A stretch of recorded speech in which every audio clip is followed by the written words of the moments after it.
So bridging is one of the most valuable strength training exercises for runners. It's also a great exercise that beginners can use to commence building up strength around the hips. One of the main reasons why bridging is such a good exercise is it really targets the glute or buttock muscles and helps you develop the strength to extend your hips and maintain stability about the hips during running.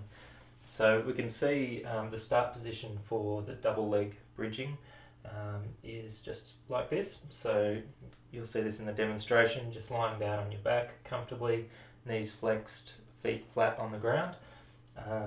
Where we can see the muscles that are going to be exercised is basically the hamstrings, which come around like this, and also the glutes here.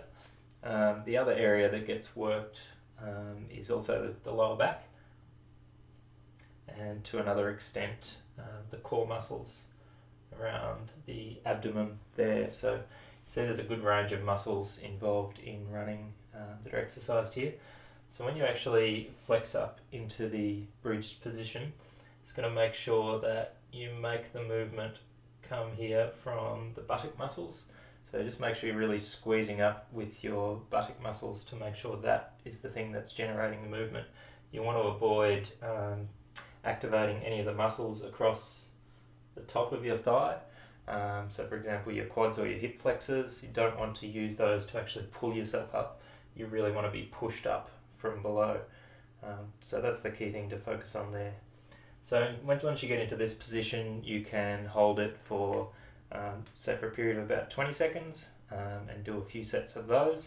An alternative approach is to use this as a more dynamic exercise.